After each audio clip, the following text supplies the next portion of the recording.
Hi. ಆ, ತುಂಬ ದಿನ ಆಯ್ತಲ್ವ ಸೊ ವಿಡಿಯೋ ಮಾಡಿ. ಹಾಯ್ ಎಲ್ರಿಗೂ, ವೆಲ್ಕಮ್ ಟು ಮೈ ಚಾನಲ್. ಈ ವಿಡಿಯೋದಲ್ಲಿ ನಾನು 7 ಚಕ್ರಗಳಿದೆ ಅಲ್ವಾ, ಎಲ್ಲರಲ್ಲೂ ಯಾವುದೇ ಒಂದು ಪ್ರಾಣಿ ತಗೊಳ್ಳಿ, ಮನುಷ್ಯರನ್ನು ತಗೊಳ್ಳಿ, ಯಾವುದೇ ಒಂದು ಪಕ್ಷಿ ತಗೊಳ್ಳಿ, ಅಥವಾ ನೀವು ಗಿಡ ಮರಗಳನ್ನೇ ತಗೊಂಡ್ರು ಅದರಲ್ಲೆಲ್ಲ 7 ಚಕ್ರಗಳಿವೆ. ಮೇಯ್ನಾಗಿ ಇನ್ನು ತುಂಬ ಚಕ್ರಗಳಿದೆ, ಬಟ್ ನಾವು ಜ್ಞಾನಿಗಳಲ್ಲ ಅಲ್ವಾ, ಅಷ್ಟೊಂದು ದೊಡ್ಡ ಕೆಲಸಗಳನ್ನ ನಾವು ಮಾಡ್ತಾ ಇಲ್ಲಲ್ವ. ಸೊ ಹಾಗಾಗಿ ನಾವು ಮೇಯ್ನಾಗಿ ಈ 7 ಚಕ್ರಗಳ ಬಗ್ಗೆ ತಿಳ್ಕೊಳ್ಳೋಣ ಫಸ್ಟಿಗೆ. ಇನ್ನೂ ತುಂಬ ಇದೆ, ಬಟ್ ಅದು ಬೇಡ ಇವಾಗ. ಓಕೆ, 7 ಚಕ್ರಗಳಲ್ಲಿ ಇವುಗಳನ್ನ ಹೇಗೆ ಆ್ಯಕ್ಟಿವೇಟ್ ಮಾಡಬೇಕು ಅನ್ನೋದನ್ನು ಹೇಳ್ತೀನಿ. ಆ್ಯಂಡ್ ಇವಕ್ಕೆ ಸಂಬಂಧಿಸಿದ ರೋಗಗಳು ಯಾವುವು ಅನ್ನೋದನ್ನು ನಾನು ಹೇಳ್ತೀನಿ. ಆ್ಯಂಡ್ ಇದಕ್ಕೆ ಸಂಬಂಧಿಸಿದ ಬಣ್ಣಗಳು ಯಾವುವು ಅದನ್ನೂ ಹೇಳ್ತೀನಿ. ಇದಕ್ಕೇನು ಪರಿಹಾರ ಅದನ್ನೂ ಹೇಳ್ತೀನಿ. ಸೊ ಒಂದು ಪೆನ್ ಆ್ಯಂಡ್ ನೋಟ್ಸ್ ತಗೊಂಡು ಇಟ್ಕೊಳ್ಳಿ. ಹಾಗೆಯೇ ಏನಪ್ಪ ಅಂದರೆ, ಈ ವಿಡಿಯೋ ನಿಮಗೆ ಇನ್ಫಾರ್ಮೇಷನ್ ಅಂತ ಅನಿಸಿದ್ರೆ ಶೇರ್ ಮಾಡೋದು ಬಿಡೋದು ನಿಮಗೆ ಬಿಟ್ಟ ವಿಷಯ, ಬಟ್ ಲೈಕ್ ಮಾತ್ರ ಮಾಡಿ ಅಂತ ಹೇಳ್ತೀನಿ. ಯಾಕೆಂದರೆ ನನಗೆ ನೆಕ್ಸ್ಟ್ ವಿಡಿಯೋ ಮಾಡೋದಕ್ಕೆ ಒಂದು ಮೋಟಿವೇಶನ್ ಸಿಗುತ್ತೆ. ಸೊ ಹಾಗಾಗಿ ಒಂದು ನಿಮಿಷ. ಓಕೆ, ನಾನು ಸಹಸ್ರಾರದಿಂದ ಹೇಳ್ಕೊಂಡು ಬರ್ತೀನಿ.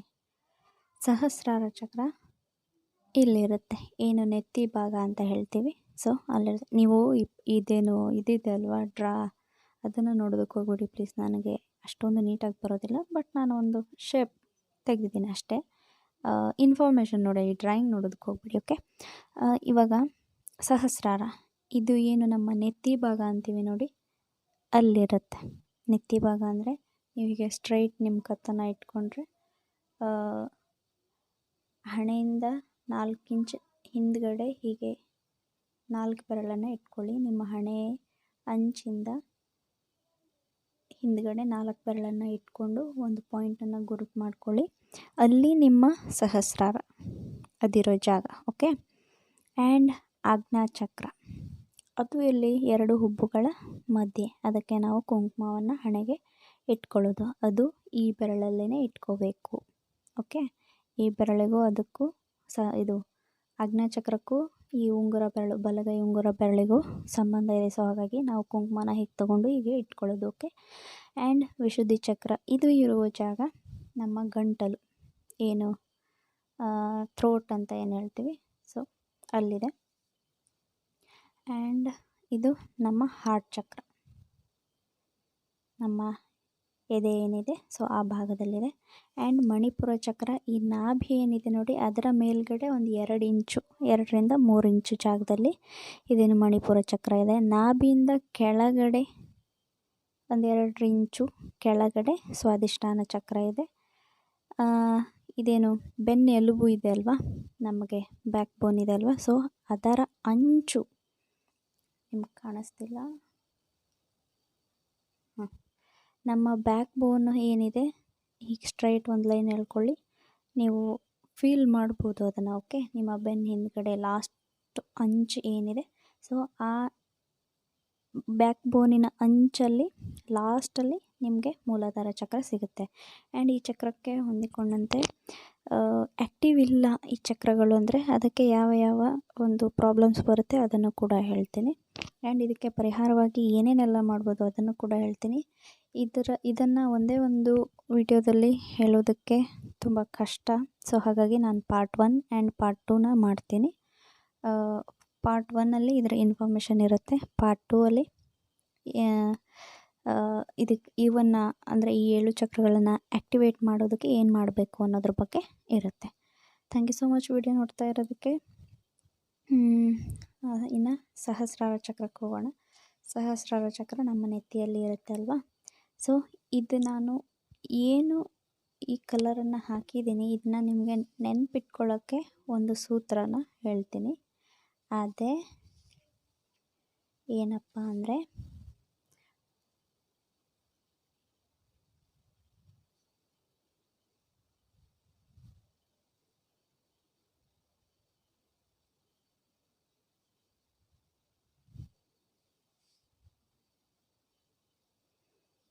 ಏನು ನಮ್ಮ ರೇನ್ಬೋ ಕಲರ್ಸ್ ಇದೆ ಅಲ್ವಾ, ರೇನ್ಬೋ ಕಲರ್ಸು, ಸೊ ಅದೇ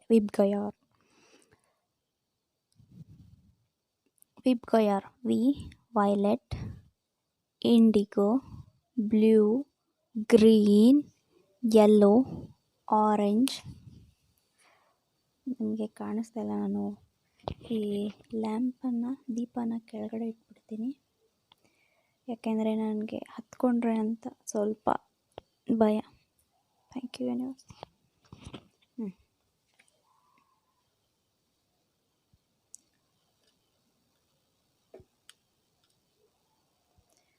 ಇವಾಗ ಓಕೆ ಅಲ್ವಾ? ಇದು violet, indigo, blue, green, yellow, orange, red. ಇದನ್ನು ನಾನು ನಾಭಿ ಅಂತ ಒಂದು ಹಾಗೆ ಸುಮ್ಮನೆ ಒಂದು ಟಿಕ್ ಮಾಡ್ಕೊಂಡಿದ್ದೀನಿ, ಯಾಕೆಂದರೆ ಈ ಎರಡು ಚಕ್ರಗಳನ್ನು ಗುರುತು ಮಾಡ್ಕೊಳ್ಬೇಕಲ್ವ. ಸೊ ಹಾಗಾಗಿ ಇವಾಗ ಸಹಸ್ರಾರ ಚಕ್ರಕ್ಕೆ ಹೋಗೋಣ.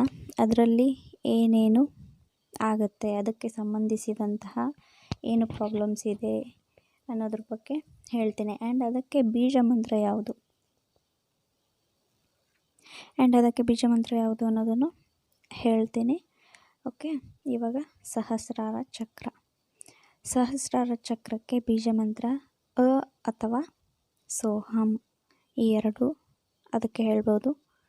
ಆ್ಯಂಡ್ ಈ ಬೀಜ ಮಂತ್ರಗಳನ್ನ ಹೇಳಬೇಕು ಅಂದರೆ ನಿಮಗೆ ದೀಕ್ಷೆ ಆಗಿರಬೇಕು, ಇಲ್ಲ ಅಂದರೆ ಯಾವುದಾದ್ರೂ ಗುರುಗಳಿಂದ ನೀವು ಹೇಳಿಸ್ಕೊಂಡಿರಬೇಕು.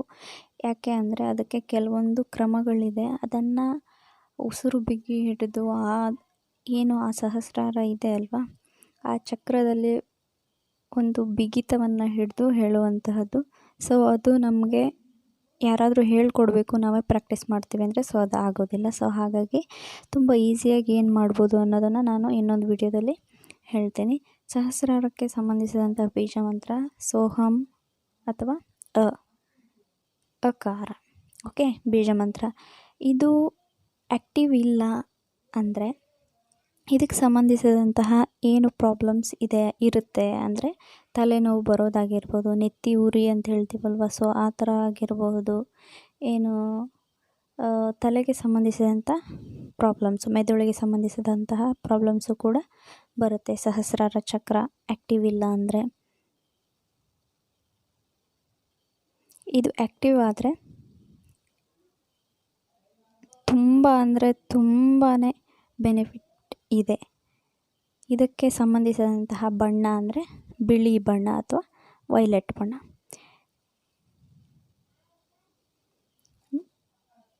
ಆ್ಯಂಡ್ ಆಜ್ಞಾಚಕ್ರಕ್ಕೆ ಸಂಬಂಧಿಸಿದಂತಹ ಬೀಜ ಮಂತ್ರ ಓಂ. ನೀವು ಓಮನ್ನು ಹೇಳಬೇಕು ಅಂದರೆ ಓಂ ಅಕಾರ ಉಕಾರ ಮಕಾರ ಸೇರಿ ಓಂ ಆಗಿರೋದು. ಸೊ ಹಾಗಾಗಿ ನೀವು ಓಂ ಅಂತ ಹೇಳಿದ್ರೆ ಅದು ಪ್ರಯೋಜನ ಇಲ್ಲ. ಉಸಿರನ್ನು ಬಿಗಿ ಹಿಡಿದು ನಿಮ್ಮ ಈ ಹುಬ್ಬುಗಳ ಮಧ್ಯೆ ನಿಮ್ಮ ದೃಷ್ಟಿಯನ್ನು ಕಣ್ಣು ಮುಚ್ಚಿರಬೇಕು. ನೀವು ಯಾವುದೇ ಒಂದು ಮಂತ್ರಗಳನ್ನು ಹೇಳಿ ಕಣ್ಣು ಮುಚ್ಕೊಂಡೆ ಅದೊಂದು ಪ್ಲೇಸ್, ಈ ಚಕ್ರಗಳಿರೋ ಪ್ಲೇಸಲ್ಲಿ ನೀವು ಕೇಂದ್ರೀಕೃತರಾಗಿ ಅದು ಉಸಿರು ಬಿಗಿ ಹಿಡಿದು ನಿಮ್ಮ ದೇಹವನ್ನು ಬಿಗಿ ಹಿಡಿದು ಹೇಳಬೇಕು. ಸೊ ಹಾಗೆ ಮಾಡಿದ್ರೆ ಮಾತ್ರ ಆ ಒಂದು ಚಕ್ರಗಳು ಆ್ಯಕ್ಟಿವ್ ಆಗುತ್ತೆ. ಇಲ್ಲಾಂದರೆ ನೀವು ಮಾಡಿನೂ ಅದು ಉಪಯೋಗ ಬರೋದಿಲ್ಲ. ಸೊ ಹಾಗಾಗಿ ನಾನು ಇನ್ನೊಂದು ವಿಡಿಯೋ ಮಾಡ್ತೀನಿ, ಅದಕ್ಕೆ ಬೇರೆ ಪರಿಹಾರ, ಈ ಮಂತ್ರಗಳನ್ನ ಚಾಂಟಿಂಗ್ ಮಾಡೋದನ್ನು ಬಿಟ್ಟು ಬೇರೆ ಯಾವುದಾದ್ರೂ ಇದೆ ಅಂದರೆ ತುಂಬ ಇದೆ, ಅದನ್ನು ಹೇಳ್ತೀನಿ. ಆ್ಯಂಡ್ ಇವಾಗ ಆಜ್ಞಾಚಕ್ರಕ್ಕೆ ಬಂದರೆ ಎರಡು ಹುಬ್ಬುಗಳ ಮಧ್ಯೆ ಇದೆ. ಇದಕ್ಕೆ ಸಂಬಂಧಿಸಿದಂತಹ ಬೀಜ ಮಂತ್ರ ಓಂ. ಈ ಓಂ ಅನ್ನೋದು ಅಕಾರ ಉಕಾರ ಮಕಾರ, ಈ ಮೂರೂ ಒಂದು ಅಕ್ಷರಗಳಿಂದ ಓಂ ಅನ್ನೋದು ಆಗಿದೆ. ಇದು ಆ್ಯಕ್ಟಿವ್ ಆದರೆ ಇದರ ಪ್ರಯೋಜನಗಳು ಏನಪ್ಪ ಅಂದರೆ ನಿಮ್ಮ ಈ ಆಜ್ಞಾಚಕ್ರ ಆ್ಯಕ್ಟಿವ್ ಆದರೆ ನೀವು ಅಂದ್ಕೊಂಡಿರೋದು ಅಂದರೆ ನಿಮ್ಮ ಇಂಟ್ಯೂಷನ್ ಪವರ್ ಅಂತ ಏನು ಹೇಳ್ತಾರೆ ನೋಡಿ, ಅದು ತುಂಬಾ ಹೈ ಲೆವೆಲಲ್ಲಿ ಇರುತ್ತೆ. ಅಂದರೆ ನೀವು ಇವಾಗ ಯಾರದಾದ್ರೂ ಒಬ್ರದ್ದು ಫೇಸ್ ನೋಡಿದ್ರೆ ಸಾಕು, ಇವ್ರು ಹೀಗೆ ಅಂತ ನೀವು ಹೇಳ್ತೀರ, ಅದು 100% ಪಕ್ಕ ಆಗಿರುತ್ತೆ. ಅಂದರೆ ಅಷ್ಟೊಂದು ನಿಮಗೆ ಜ್ಞಾನ ಬಂದುಬಿಡುತ್ತೆ. ಸೊ ಇದು ಆ್ಯಕ್ಟಿವ್ ಇಲ್ಲ ಅಂದರೆ ನಿಮಗೆ ಬರುವಂತಹ ಪ್ರಾಬ್ಲಮ್ಸ್ ಯಾವ್ದ್ಯಾವುದು ಅಂದರೆ ಕಣ್ಣುರಿ ಬರ್ಬೋದು, ಅಥವಾ ಈ ಮೂಗಿಗೆ ಸಂಬಂಧಿಸಿದಂತಹ ಪ್ರಾಬ್ಲಮ್ಸು, ಕಿವಿಗೆ ಸಂಬಂಧಿಸಿದಂತಹ ಪ್ರಾಬ್ಲಮ್ಸು, ಮೆದುಳಿಗೆ ಸಂಬಂಧಿಸಿದಂತಹ ಪ್ರಾಬ್ಲಮ್ಸು, ಸಹಸ್ರಾರಕ್ಕೂ ಮೆದುಳಿಗೆ ಸಂಬಂಧಿಸಿದಂತಹ ಪ್ರಾಬ್ಲಮ್ಸ್ ಬರುತ್ತೆ. ಥರ್ಡ್ ಐಗೂ ಕೂಡ ಮೆದುಳಿಗೆ ಸಂಬಂಧಿಸಿದಂಥ ಪ್ರಾಬ್ಲಮ್ಸ್ ಬರುತ್ತೆ. ನೀವು ನಿಮಗೆ ಸರಿಯಾಗಿ ಕಣ್ಣು ಕಾಣಲಿಲ್ಲ ಅಥವಾ ಶೀತ ಥಂಡಿ ಏನಾದರೂ ಆದರೆ ನೀವು ಅಬ್ಸರ್ವ್ ಮಾಡಬಹುದು. ನಿಮ್ಮ ಆಜ್ಞಾಚಕ್ರದಲ್ಲಿ ಗಮನವನ್ನು ಇಟ್ಟು ಓಂಕಾರ, ಯೂಟ್ಯೂಬಲ್ಲಂತೂ ತುಂಬ ಅಂದರೆ ತುಂಬಾ ಆಡಿಯೋ ವಿಡಿಯೋ ಎಲ್ಲ ಸಿಗುತ್ತೆ. ಸೊ ಅದನ್ನು ಹಾಕ್ಕೊಂಡು ನೀವು ಅದೊಂದು ವಾಯ್ಸನ್ನು ಕೇಳಿಸ್ಕೊಂಡ್ರೆ ನಿಮ್ಮ ಏನು ಆ ತಕ್ಷಣದ ತಲೆನೋವಿದೆ ಅದು ಹೋಗುತ್ತೆ. ಆ್ಯಂಡ್ ಇದಕ್ಕೆ ಸಂಬಂಧಿಸಿದ ರೋಗಗಳನ್ನ ಹೇಳಾಯಿತು. ಇದಕ್ಕೆ ಸಂಬಂಧಿಸಿದ ಬಣ್ಣ ಇಂಡಿಗೋ, ಆಜ್ಞಾಚಕ್ರಕ್ಕೆ ಸಂಬಂಧಿಸಿದ ಬಣ್ಣ ಇಂಡಿಗೋ. ಇನ್ನು ಥ್ರೋಟ್, ವಿಶುದ್ಧಿ ಚಕ್ರ. ವಿಶುದ್ಧಿ ಚಕ್ರ ನಮ್ಮ ಗಂಟಲಿನಲ್ಲಿ ಏನು ಥೈರಾಯ್ಡ್ ಅಂತ ಹೇಳ್ತೀವಿ. ಸೊ ನೀವು ಈಗ ಕುತ್ತಿಗೆನ ಮುಟ್ಟಿ ಹೀಗೆ ಮಾತಾಡಿದ್ರೆ ಒಂದು ಕಂಪನ ಏನು ಶುರುವಾಗುತ್ತೆ. ಸೊ ಅಲ್ಲಿ ವಿಶುದ್ಧಿ ಚಕ್ರ ಇದೆ. ಇದು ಯಾವ ಕಲರ್ ಅಂದರೆ ಬ್ಲೂ ಕಲರಲ್ಲಿದೆ. ಇದು ಆ್ಯಕ್ಟಿವ್ ಇಲ್ಲ ಅಂದರೆ ನಿಮಗೆ ಥೈರಾಯ್ಡ್ ಸಮಸ್ಯೆ ಬರುತ್ತೆ, ಗೈಟರ್ ಸಮಸ್ಯೆ ಬರುತ್ತೆ. ಹಾಗೆಯೇ ನಿಮಗೆ ಗಂಟಲಿಗೆ ಸಂಬಂಧಿಸಿದ ಏನಾದರೂ ಪ್ರಾಬ್ಲಮ್ ಬಂದರೆ ನೀವು ಅರ್ಥ ಮಾಡ್ಕೋಬೇಕು ನಿಮ್ಮ ವಿಶುದ್ಧಿ ಚಕ್ರ ಆ್ಯಕ್ಟಿವ್ ಇಲ್ಲ ಅಂತ. ಓಕೆ, ಇದಕ್ಕೆ ಸಂಬಂಧಿಸಿದಂತಹ ಬೀಜ ಮಂತ್ರ ಅಂದರೆ ಹಮ್. ಓಕೆ, ಹಮ್. ಆಮೇಲೆ ಹಮ್ಮು ಬೀಜ ಮಂತ್ರವನ್ನು ನೀವು ಉಚ್ಚಾರ ಮಾಡಬೇಕು ಅಂದರೆ ಅದು ಕೂಡ ತುಂಬ ಅಂದರೆ ತುಂಬಾ ಕಷ್ಟ. ಇದಕ್ಕೆ ಆಕಾಶ ನೀಲಿ ಬಣ್ಣವನ್ನು ಹೇಳ್ತೀವಿ. ಓಕೆ, ಇದರ ಕಲರು. ನೀವು ಯಾವುದೇ ಒಂದು ಮಂತ್ರಗಳನ್ನ ಚಾಂಟಿಂಗ್ ಮಾಡಿ 21 ಡೇಸ್ ಚಾಂಟಿಂಗ್ ಮಾಡಬೇಕು. 108 ಟೈಮ್ ಒಂದು ಮಂತ್ರನ. ಇವಾಗ ನೀವು ವಿಶುದ್ಧಿ ಚಕ್ರಕ್ಕೆ, ಥ್ರೋಟ್ ಚಕ್ರಕ್ಕೆ ಹಮ್ ಬೀಜ ಮಂತ್ರವನ್ನು ಹೇಳ್ತೀನಿ ಅಂತ ನೀವು ಕೂತ್ಕೊಂಡ್ರೆ 108 ಟೈಮ್ ಹೇಳಬೇಕು. ಅಂದರೆ 7 ಚಕ್ರಗಳಿಗೂ 108 ಟೈಮ್ ಅಂದರೆ ಎಷ್ಟಾಗುತ್ತೆ ಅಲ್ವಾ. ಸೊ ಒಂದು 2-3 ತಾಸಂತೂ ಬೇಕು. ಉಸಿರು ಬಿಗಿ ಹಿಡಿದು ಆ ಜಾಗದಲ್ಲಿ ಮರ್ತೋಗುತ್ತೆ ಒಂದು ಸಾರಿ, ಈ ಥರ ಎಲ್ಲ ಆಗಬಾರ್ದು ಅಲ್ವಾ. ಸೊ ಹಾಗಾಗಿ ನೀವು ಹೇಳೋದಾದರೆ ತುಂಬ ಅಂದರೆ ತುಂಬಾ ಕಷ್ಟ ಮಂತ್ರಗಳನ್ನ ಹೇಳೋದು, ಈ ಬೀಜ ಮಂತ್ರಗಳನ್ನ ಹೇಳೋದು. ಹಾಗಾಗಿ ಬಟ್ ನಾನು ಇನ್ಫಾರ್ಮೇಷನ್ಗೆ ಈ ವಿಷಯನ ಹೇಳ್ತಾ ಇದ್ದೀನಿ.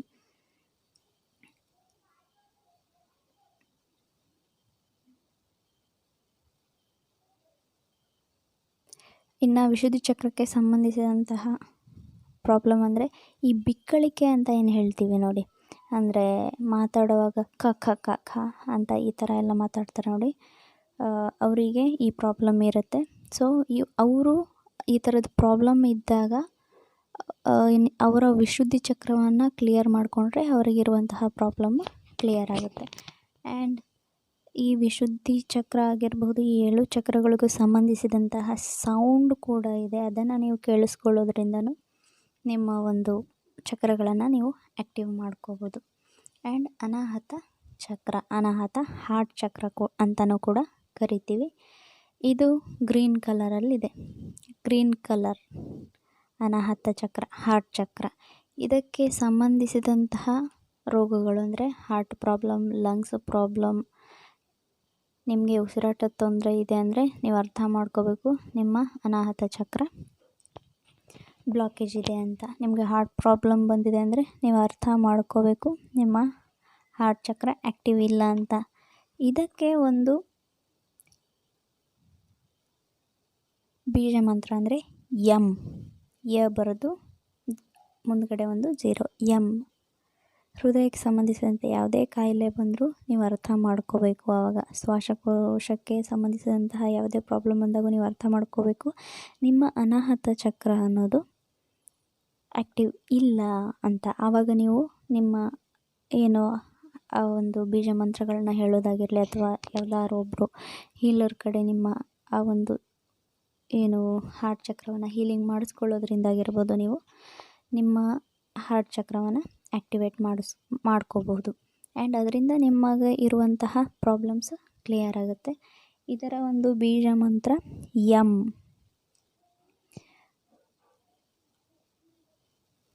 ಇದು ಇರುವಂತಹ ಜಾಗ ಹೃದಯದ ಮಧ್ಯಭಾಗ. ಓಕೆ,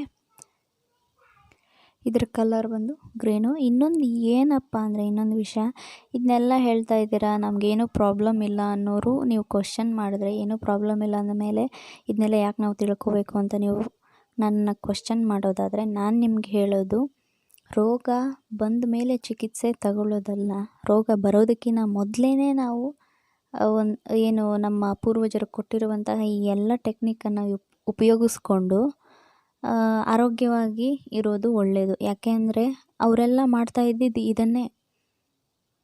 ಸಂಧ್ಯಾ ವಂದನೆ ಮಾಡ್ತಾಯಿದ್ರು, ಜಪಗಳನ್ನ ಮಾಡ್ತಾಯಿದ್ರು, ಪೂಜೆಗಳನ್ನ ಮಾಡ್ತಾಯಿದ್ರು, ಹೋಮಗಳನ್ನ ಮಾಡ್ತಾಯಿದ್ರು. ಸೊ ಅದೆಲ್ಲ ಇವಾಗ ತುಂಬ ಕಡಿಮೆ ಆಗಿದೆ. ಸೊ ಹಾಗಾಗಿ ನಮ್ಮ ಆಯಸ್ಸು ಕೂಡ ಹಾಗೆ ಕಡಿಮೆ ಆಗ್ತಾ ಬರ್ತಾ ಇದೆ. ಸೊ ಹಾಗಾಗಿ ನಾನು ಹೇಳೋದೇನಪ್ಪ ಅಂದರೆ, ಇದನ್ನೆಲ್ಲ ತಿಳ್ಕೊಂಡು ಇಟ್ಕೊಳ್ಳಿ. ಯಾಕೆ ಅಂದರೆ ನೆಕ್ಸ್ಟ್ ನಿಮ್ಮ ಒಂದು ಏನು ಜನ್ರೇಷನ್ ಏನಿದೆ, ನಿಮ್ಮ ಒಂದು ಫ್ಯಾಮಿಲಿ, ನಿಮಗೆ ಏಜ್ ಆದಮೇಲೆ ಅಥವಾ ಏಜ್ ಆಗಿರೋರು ನೋಡ್ತಾ ಇದ್ದರೆ, ನಿಮ್ಮ ಮೊಮ್ಮಕ್ಕಳು ಮಕ್ಕಳಿಗೆ ಯಾರಿಗೆ ಬೇಕಾದರೂ ಇದ್ರ ಬಗ್ಗೆ ನೀವು ಹೇಳಬಹುದು.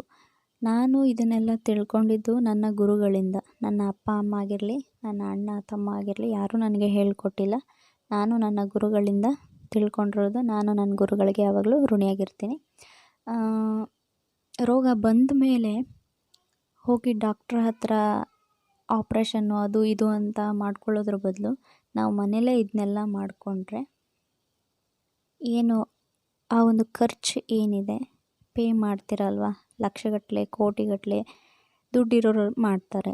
ಬಟ್ ಬಡವರು ಹೇಗೆ ಮಾಡಬೇಕು ಅಲ್ವಾ? ಸೊ ಹಾಗಾಗಿ ಇದನ್ನೆಲ್ಲ ನೀವು ಆ್ಯಕ್ಟಿವೇಟ್ ಮಾಡ್ಕೊಳ್ಳೋದ್ರಿಂದ ನೀವು ಆರೋಗ್ಯವಾಗಿ ಇರ್ತೀರ. ರೋಗ ಬಂದ ಮೇಲೆ ಹೋಗೋದಕ್ಕಿಂತ, ರೋಗ ಬರೋದಕ್ಕಿಂತ ಮುಂಚೆನೇ ನಾವು ಕಾಳಜಿ ವಹಿಸೋದು ತುಂಬ ಮುಖ್ಯ ಆಗುತ್ತೆ. ಇನ್ನು ಮಣಿಪುರ, ಸೋಲಾರ್ ಪ್ಲೆಕ್ಸಸ್ ಅಂತಾರೆ ಮಣಿಪುರ ಚಕ್ರಕ್ಕೆ. ಇದು ಇರುವಂತಹ ಜಾಗ ಏನು, ನಾವು ನಾಭಿ ಇದೆ ಅಲ್ವಾ, ಹೊಕ್ಕುಳ, ಅದರ 2 ಅಥವಾ 3 ಇಂಚು ಮೇಲ್ಗಡೆ ಈ ಮಣಿಪುರ ಚಕ್ರ ಇದೆ. ಇದು ಇರೋದು ಯೆಲ್ಲೋ ಕಲರಲ್ಲಿ. ಓಕೆ, ಯಾವ ಕಲರು? Yellow colour. ಮಣಿಪುರ ಇರುವಂತಹದ್ದು ಯೆಲ್ಲೋ ಕಲರ್. ಇದರ ಬೀಜ ಮಂತ್ರ ಬಂದು ರಮ್. ಇದನ್ನು ನೀವು ಉಚ್ಚಾರ ಮಾಡೋದಾದರೆ, ನಿಮ್ಮ ಹೊಕ್ಕಳಿನ ಮೇಲ್ಭಾಗದಲ್ಲಿ ಹೊಟ್ಟೆಯನ್ನು ಹೀಗೆ ಒಳಗಡೆ ಎಳ್ಕೊಳ್ಬೇಕು. ಉಸಿರನ್ನು, ಶ್ವಾಸವನ್ನು ಒಳಗಡೆ ಎಳ್ಕೊಳ್ಬೇಕು. ಹೊಟ್ಟೆನೂ ಒಳಗಡೆ ಎಳ್ಕೊಳ್ಬೇಕು. ಏನು ಹೇಳಿ? ನಾಭಿಯ 2 ಅಥವಾ 3 ಇಂಚು ಮೇಲ್ಗಡೆ ಹೊಟ್ಟೆನ ಒಳಗಡೆ ಎಳ್ಕೊಳ್ಬೇಕು. ಉಸಿರನ್ನು ಒಳಗಡೆ ಎಳ್ಕೊಳ್ಬೇಕು. ಆಮೇಲೆ ರಮ್ ಅನ್ನೋ ಅಕ್ಷರವನ್ನು, ಏನು ಬೀಜ ಮಂತ್ರ ಇದೆ, ಅದನ್ನು ತುಂಬ ಉಸಿರು ಬಿಗಿ ಹಿಡಿದು ಹೇಳೋದು ಅಂತ ಹೇಳ್ತೀವಲ್ವ. ಸೊ ಆ ಥರ ನೀವು ಹೇಳಿದಾಗ ನಿಮ್ಮ ಈ ಒಂದು ಮಣಿಪುರ ಚಕ್ರ ಆ್ಯಕ್ಟಿವೇಟ್ ಆಗುತ್ತೆ. ಇನ್ನು ಇದಕ್ಕೆ ಸಂಬಂಧಿಸಿದಂತಹ ಪ್ರಾಬ್ಲಮ್ಸ್ ಏನೇನೆಲ್ಲ ಬರುತ್ತೆ ಅಂದರೆ, ಏನು ಗ್ಯಾಸ್ಟ್ರಿಕ್ ಅಂತ ಏನು ಹೇಳ್ತೀವಿ ಅದಾಗಿರ್ಬೋದು, ಹೊಟ್ಟೆ ಉರಿ ಅಂತ ಹೇಳ್ತೀವಿ ಅದಾಗಿರ್ಬೋದು. ಇನ್ನು ಆ್ಯಸಿಡಿಟಿ ಇರುವವರು ನೀವು ಅರ್ಥ ಮಾಡ್ಕೊಳ್ಬೇಕು, ನಿಮ್ಮ ಮಣಿಪುರ ಚಕ್ರ ಆ್ಯಕ್ಟಿವ್ ಇಲ್ಲ ಅಂತ. ಸೊ ನೀವು ಈ ಚಕ್ರವನ್ನು ಆ್ಯಕ್ಟಿವ್ ಮಾಡ್ಕೊಳ್ಳೋದ್ರಿಂದ ನಿಮ್ಮ ಏನು ಗ್ಯಾಸ್ಟ್ರಿಕ್ ಪ್ರಾಬ್ಲಮ್ಮು, ಹೊಟ್ಟೆ ಉರಿ ಏನಿದೆ, ಹೊಟ್ಟೆಗೆ ಸಂಬಂಧಿಸಿದ್ದೇನಿದೆ, ಸೊ ಆ ಥರದ ಪ್ರಾಬ್ಲಮ್ ಎಲ್ಲ ಕ್ಲಿಯರ್ ಆಗುತ್ತೆ. ಇನ್ನು ಸ್ವಾದಿಷ್ಠಾನ, ಇದು ಇರುವ ಜಾಗ ನಾಭಿಯ 2 ಇಂಚು ಕೆಳಗಡೆ. ಇದಿರೋದು ಆರೆಂಜ್ ಕಲರಲ್ಲಿ. ನಾಭಿಯ 2 ಇಂಚು ಕೆಳಗೆ ಜನನೇಂದ್ರಿಯ ಭಾಗ ಅಂತ ಏನು ಕರಿತೀವಿ, ಸೊ ಅದು ಸ್ವಾದಿಷ್ಠಾನ ಚಕ್ರ ಇರುವಂತಹ ಒಂದು ಜಾಗ. ಇದು ಆರೆಂಜ್ ಕಲರಲ್ಲಿ ಇದೆ. ಇದಕ್ಕೆ ಸಂಬಂಧಿಸಿದಂತಹ ಬೀಜ ಮಂತ್ರ ಅಂದರೆ ವಮ್. ಬರೆದು ಅದರ ಮುಂದ್ಗಡೆ ಒಂದು 0. ವಮ್ ಅನ್ನೋದು ಇದರ ಬೀಜ ಮಂತ್ರ. ಇದು ಜನನೇಂದ್ರಿಯ ಭಾಗದಲ್ಲಿದೆ. ಇದಕ್ಕೆ ಸಂಬಂಧಿಸಿದ ಪ್ರಾಬ್ಲಮ್ಸ್ ಏನೇನಪ್ಪ ಅಂದರೆ, ನರ ದೌರ್ಬಲ್ಯ ಏನು ಹೇಳ್ತೀವಿ ಅದು, ಅಥವಾ ಕೆಲವೊಬ್ಬರಿಗೆ ಮಕ್ಕಳಾಗಿರೋದಿಲ್ಲ ಅಂಥವರು ನೀವು ತುಂಬ ಕಾಳಜಿಯಿಂದ ನಿಮ್ಮ ಈ ಒಂದು ಸ್ವಾದಿಷ್ಠಾನ ಚಕ್ರ ಆ್ಯಕ್ಟಿವ್ ಇದೆಯಾ ಇಲ್ವಾ ಅನ್ನೋದನ್ನು ಫಸ್ಟು ತಿಳ್ಕೊಳ್ಳಿ. ಯಾಕೆಂದರೆ ತುಂಬ ಜನ ನನಗೆ ಫೋನ್ ಮಾಡಿದಾಗ ಹೇಳೋದು, ಮ್ಯಾಮ್ ನನಗೆ ಮಕ್ಕಳಾಗಿಲ್ಲ, ತುಂಬ ವರ್ಷ ಆಯಿತು ಅಂತ ಹೇಳ್ತೀರಾ. ಸೊ ಹಾಗಾಗಿ ಈ ಒಂದು ವಿಡಿಯೋದಲ್ಲಿ ನಾನು ನಿಮ್ಗೆ ಎಲ್ರಿಗೂ ಹೇಳೋದು ಏನಪ್ಪ ಅಂದರೆ, ನಿಮ್ಮ ಮತ್ತು ನಿಮ್ಮ ಪಾರ್ಟ್ನರ್ ಏನಿದ್ದಾರೆ ಅವರ ಸ್ವಾದಿಷ್ಟಾನ ಚಕ್ರ ಆ್ಯಕ್ಟಿವ್ ಇದೆಯಾ ಇಲ್ವಾ ಅನ್ನೋದನ್ನು ಒಂದು ಸಾರಿ ಟೆಸ್ಟ್ ಮಾಡ್ಕೊಳ್ಳಿ. ಇದು ಆ್ಯಕ್ಟಿವ್ ಇಲ್ಲ ಅಂದರೆ ನಿಮಗೆ ಮಕ್ಕಳಾಗೋ ಚಾನ್ಸಸ್ಸು ತುಂಬ ಕಡಿಮೆ ಇರುತ್ತೆ. ಇದು ಆ್ಯಕ್ಟಿವ್ ಮಾಡ್ಕೊಂಡ್ಮೇಲೆ ನೀವು ಮಾಡ್ಕೊಳ್ಬಹುದು. ಇನ್ನು ಹಾರ್ಮೋನಲ್ ಇಂಬ್ಯಾಲೆನ್ಸ್ ಅಂತ ಏನೋ ಹೇಳ್ತೀವಿ. ಸೊ ಆ ಥರದ್ದು ಪ್ರಾಬ್ಲಮ್ಸ್ ಇದ್ದರೆ ನಿಮ್ಮ ಸ್ವಾದಿಷ್ಟಾನ ಚಕ್ರ ಆ್ಯಕ್ಟಿವ್ ಇಲ್ಲ ಅಂತ ಅರ್ಥ. PCOD, PCOS ಇದೆಲ್ಲ ಇದಕ್ಕೆ ಸಂಬಂಧಿಸಿದಂತಹ ಪ್ರಾಬ್ಲಮ್ಸು, ನಿಮ್ಮ ಸ್ವಾದಿಷ್ಟಾನ ಚಕ್ರಕ್ಕೆ ಸಂಬಂಧಿಸಿದಂತಹ ಪ್ರಾಬ್ಲಮ್ಸು. ಕೇಸರಿ ಬಣ್ಣದಲ್ಲಿ ಇದಿದೆ. ಇನ್ನು ಮೂಲಾಧಾರ, ಕೊನೆಯ ಚಕ್ರ ಮೂಲಾಧಾರ. ಅದರ ಹೆಸರಿಗೆ ತಕ್ಕ ಹಾಗೆ ಈ ಒಂದು ಚಕ್ರ, ಈ 6 ಚಕ್ರಗಳಿಗೆ ಇದು ಮೂಲಾಧಾರ. ಇದು ಏನಿದೆ, ನಾನು ಆಗಲೇ ಹೇಳಿದ ಹಾಗೆ ಇದಿರುವ ಜಾಗ ನಮ್ಮ ಬೆನ್ನು ಮೂಳೆಯ ಅಂಚು ಏನಿದೆ ಆ ಜಾಗದಲ್ಲಿ ಇದೆ. ಇದಕ್ಕೆ ಸಂಬಂಧಿಸಿದಂತಹ ಬಣ್ಣ ರೆಡ್, ಕೆಂಪು ಬಣ್ಣ. ಈ ಚಕ್ರ ಆ್ಯಕ್ಟಿವ್ ಇಲ್ಲ ಅಂದರೆ ಬರುವಂತಹ ಕಾಯಿಲೆಗಳು ಮೇಯ್ನಾಗಿ ಬರೋದು ಪೈಲ್ಸ್. ಇನ್ನೊಂದು ವಿಷಯ, ಸ್ವಾದಿಷ್ಟಾನ ಚಕ್ರ ಆ್ಯಕ್ಟಿವ್ ಇಲ್ಲ ಅಂದರೆ, ಮೂಲಾಧಾರ ಚಕ್ರ ಆ್ಯಕ್ಟಿವ್ ಇಲ್ಲ ಅಂದರೆ ನಿಮಗೆ ಹಣಕಾಸಿನ ಪ್ರಾಬ್ಲಮ್ ಕೂಡ ಬರಬಹುದು. ಇನ್ನು ಮೂಲಾಧಾರ ಚಕ್ರದ ಬಗ್ಗೆ ಹೇಳೋದಾದರೆ, ನಿಮಗೆ ಹಣಕಾಸಿನ ಪ್ರಾಬ್ಲಮ್ ಇದ್ದರೆ ನೀವು ಅರ್ಥ ಮಾಡ್ಕೊಳ್ಬೇಕು ನಿಮ್ಮ ಮೂಲಾಧಾರ ಚಕ್ರ ಆ್ಯಕ್ಟಿವ್ ಇದೆಯಾ ಇಲ್ವಾ. ಎಲ್ಲರೂ ಕೇಳ್ತಾರೆ, ಮ್ಯಾಮ್ ನಾನು IT ಫೀಲ್ಡಲ್ಲಿ ಇದ್ದೀನಿ, ಬಟ್ ನನಗೆ ಜಾಬ್ ಸಿಗ್ತಾ ಇಲ್ಲ. MSc ಮಾಡಿದ್ದೀನಿ, ಜಾಬ್ ಸಿಗ್ತಾ ಇಲ್ಲ. ಸೊ ನೀವು ಅರ್ಥ ಮಾಡ್ಕೊಳ್ಬೇಕು, ನಿಮ್ಮ 7 ಚಕ್ರಗಳನ್ನು ನೀವು ಬ್ಯಾಲೆನ್ಸ್ ಮಾಡ್ಕೊಳ್ಬೇಕು ಅನ್ನೋದನ್ನು ನೀವು ಅರ್ಥ ಮಾಡ್ಕೊಳ್ಬೇಕು. ಆ್ಯಂಡ್ ನೀವು 7 ಚಕ್ರಗಳನ್ನ ಬ್ಯಾಲೆನ್ಸ್ ಮಾಡೋದ್ರಿಂದ ನಿಮ್ಮ ಒಂದು ಲೈಫ್ ಏನಿದೆ ಅದು ತುಂಬ ಅಂದರೆ ತುಂಬಾ ಹ್ಯಾಪಿ ಲೀಡಿಂಗಲ್ಲಿ ಇರುತ್ತೆ. ಯಾರು ಏನೇ ಅಂದರೂ ಡೋಂಟ್ ಕೇರ್ ಅನ್ನೋ ರೀತಿಯಲ್ಲಿ ತುಂಬ ಹ್ಯಾಪಿಯಾಗಿ ನಿಮ್ಮದೇ ಒಂದು ಲೋಕದಲ್ಲಿ ನೀವಿರ್ತೀರ. ಸೊ ಹಾಗಾಗಿ ನಾನು ಈ 7 ಚಕ್ರಗಳ ಬಗ್ಗೆ ಇವತ್ತು ವಿಡಿಯೋ ಮಾಡ್ತಾ ಇರೋದು. ಮೂಲಾಧಾರ ಚಕ್ರ ಏನಿದೆ ಅದು ರೆಡ್ ಕಲರಲ್ಲಿದೆ. ಇದಕ್ಕೆ ಸಂಬಂಧಿಸಿದಂತಹ ಬೀಜ ಮಂತ್ರ ಅಂದರೆ ಲ. ಅದ್ರ ಮುಂದ್ಗಡೆ ಒಂದು 0 ಬರೆದ್ರೆ ಲಮ್ ಆಗುತ್ತೆ. ಇದನ್ನು ನೀವು ಚಾಂಟಿಂಗ್ ಮಾಡೋದಾದರೆ ನಿಮ್ಮ ಏನು ಮೂಲಾಧಾರ ಇದೆ ಅಲ್ವಾ, ಹೇಗೆ ಹೇಳೋದು, ಓಕೆ, ನಿಮ್ಮ ಮೂಲಾಧಾರ ಏನಿದೆ ಅಲ್ವಾ, ಬೆನ್ನು ಮೂಳೆಯ ಅಂಚು ಹಿಂದ್ಗಡೆ, ಅಲ್ಲಿ ನೀವು ಆ ಜಾಗವನ್ನು ಟೈಟಾಗಿ ಉಸಿರಿನಿಂದ ಹಿಡ್ಕೊಂಡು ಉಸಿರನ್ನು ಒಳಗಡೆ ಎಳ್ಕೊಂಡು ನಿಮ್ಮ ಶ್ವಾಸಕೋಶದಲ್ಲಿ ಉಸಿರನ್ನು ತುಂಬಿಕೊಂಡು ನಿಮ್ಮ ಮೂಲಾಧಾರದಲ್ಲಿ ಒಂದು ಬಿಗಿ ಹಿಡಿತವನ್ನು ಇಟ್ಟುಕೊಂಡು ನೀವು ಲಮ್ ಅನ್ನುವಂತಹ ಒಂದು ಬೀಜ ಮಂತ್ರವನ್ನು ಹೇಳಿದ್ರೆ ನಿಮಗೆ ಈ ಮೂಲಾಧಾರಕ್ಕೆ ಸಂಬಂಧಿಸಿದಂತಹ ಪ್ರಾಬ್ಲಮ್ಸ್ ಎಲ್ಲ ಕ್ಲಿಯರ್ ಆಗುತ್ತೆ. ಆ್ಯಂಡ್ ಮೂಲಾಧಾರ ಆ್ಯಕ್ಟಿವ್ ಇಲ್ಲ ಅಂದರೆ ನೀವು ಏನು ಜಾಬ್ ಸಮಸ್ಯೆ ಆಗಿರಬಹುದು ಅಥವಾ ಮನಿ ಸಮಸ್ಯೆ ಆಗಿರಬಹುದು ಅನುಭವಿಸ್ತಾ ಇರ್ತೀರ. ಸೊ ಹಾಗಾಗಿ ಎಲ್ಲರೂ ಕೇಳೋದು, ಮ್ಯಾಮ್ ನನಗೆ ಬಿಸ್ನೆಸ್ ಮಾಡ್ತಾಯಿದ್ದೀನಿ, ನನಗೆ ಸಕ್ಸಸ್ ಸಿಗ್ತಾ ಇಲ್ಲ, ಇಂಪ್ರೂವ್ ಆಗ್ತಾ ಇಲ್ಲ ಅಂತ. ಸೊ ಹಾಗಾಗಿ ನಾನು ಹೇಳೋದು, ನಿಮ್ಮ ಸ್ವಾದಿಷ್ಟಾನ ಮತ್ತು ಮೂಲಾಧಾರ ಚಕ್ರ ಆ್ಯಕ್ಟಿವ್ ಇದೆಯೋ ಇಲ್ವೋ ಅನ್ನೋದನ್ನು ನೋಡ್ಕೊಳ್ಳಿ. ಯಾಕೆಂದರೆ ಇದೆರಡು ನಮಗೆ ಹಣಕಾಸಿನ ಸಮಸ್ಯೆಯನ್ನು ತಂದೊಡ್ಡುವಂಥ ಚಕ್ರಗಳಾಗಿರುತ್ತೆ. ಇನ್ನು ನೆಕ್ಸ್ಟ್ ಏನಪ್ಪ ಅಂದರೆ, ಇದು 1/2 hour ಆಗಬಹುದು. ಸೊ ತುಂಬ ತಾಳ್ಮೆಯಿಂದ ನೋಡಿ ಅಂತ ಹೇಳ್ತೀನಿ. ಯಾಕೆಂದರೆ ತುಂಬಾ ಇನ್ಫಾರ್ಮೇಷನ್ ಇದೆ ಈ ವಿಡಿಯೋದಲ್ಲಿ. ಇದು 1-2 ಎಪಿಸೋಡಲ್ಲಿ ಮುಗಿಯುವಂತಹದ್ದು ಅಲ್ವೇ ಅಲ್ಲ. ಈ 7 ಚಕ್ರಗಳ ಬಗ್ಗೆ ಹೇಳೋದು ತುಂಬಾ ಒಂದು ಉಪಯೋಗ ಇದೆ ಈ 7 ಚಕ್ರಗಳಿಂದ. ಇನ್ನು ಇದ್ರ ಬಗ್ಗೆ ಇನ್ಫಾರ್ಮೇಷನ್ ಆಯಿತು, ಬೀಜ ಮಂತ್ರಗಳಾಯಿತು, ಇದಕ್ಕೆ ಸಂಬಂಧಿಸಿದಂತಹ ಪ್ರಾಬ್ಲಮ್ಸ್ ಬಗ್ಗೆ ಹೇಳಿ ಆಯಿತು, ಇದಕ್ಕೆ ಸಂಬಂಧಿಸಿದಂಥ ಬಣ್ಣಗಳನ್ನು ಹೇಳಿ ಆಯಿತು. ನೆಕ್ಸ್ಟ್ ವಿಡಿಯೋದಲ್ಲಿ ಪಾರ್ಟ್ 2 ಅಲ್ಲಿ ಇದನ್ನೆಲ್ಲ ಆ್ಯಕ್ಟಿವೇಟ್ ಮಾಡ್ಕೋಬೇಕು ಅಂದರೆ ಉಸಿರನ್ನು ಬಿಗಿ ಹಿಡಿದು ಎಲ್ರಿಗೂ ಆ ಮಂತ್ರಗಳನ್ನು ಹೇಳೋದಕ್ಕೆ ಆಗೋದಿಲ್ಲ. ಅಂಥವರಿಗೆ ನಾನು ಕ್ರಿಸ್ಟಲನ್ನು ಉಪಯೋಗಿಸ್ಕೊಂಡು ಅಥವಾ ಸೌಂಡ್ ಬೌಲ್, ಬುದ್ಧ ಬೌಲ್ ಅಂತ ಏನು ಹೇಳ್ತೀವಿ ಅದನ್ನು ಉಪಯೋಗಿಸ್ಕೊಂಡು ಹೇಗೆ ನಾವು ನಮ್ಮ 7 ಚಕ್ರಗಳನ್ನು ಆ್ಯಕ್ಟಿವೇಟ್ ಮಾಡ್ಕೋಬಹುದು ಅನ್ನೋದ್ರ ಬಗ್ಗೆನೂ ಹೇಳ್ತೀನಿ. Thank you so much. ಈ ವಿಡಿಯೋ ನಿಮಗೆ ಇನ್ಫಾರ್ಮೇಟಿವ್ ಇದೆ ಅಂತ ಅಂದ್ಕೊಂಡಿದ್ದೀನಿ. ನೋಡಿ, ಇದೊಂದು ಹುಳು ಬಂದಿದೆ ಅಲ್ವಾ, ಇದರಲ್ಲೂ ಕೂಡ ಇದೇ ತರಹದ ಚಕ್ರಗಳು ಈ ಹುಳುವಲ್ಲಿನೂ ಇದೆ. Thank you so much universe, ಈ ಪ್ರಾಣಿಯನ್ನು ಕಳಿಸಿದ್ದಕ್ಕೆ.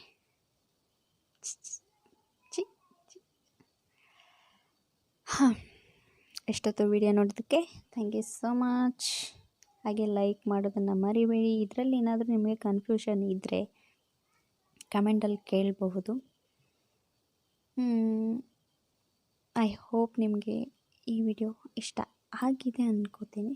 ಆ್ಯಂಡ್ ಇನ್ನು ತುಂಬ ಇನ್ಫಾರ್ಮೇಟಿವ್ ಆಗಿರೋಂಥ ವಿಡಿಯೋಗಳು ಸಿಗುತ್ತೆ. ಸೊ ಹಾಗಾಗಿ ಸಬ್ಸ್ಕ್ರೈಬ್ ಮಾಡಿಕೊಂಡು ಬೆಲ್ ಬಟನನ್ನು ಕ್ಲಿಕ್ ಮಾಡೋದನ್ನು ಮರಿಬೇಡಿ. Thank you so much. God bless you ಎಲ್ರಿಗೂ. 26 ಮಿನಿಟ್ಸ್ ಆಗ್ತಾ ಬಂತು. Bye, take care, love and light.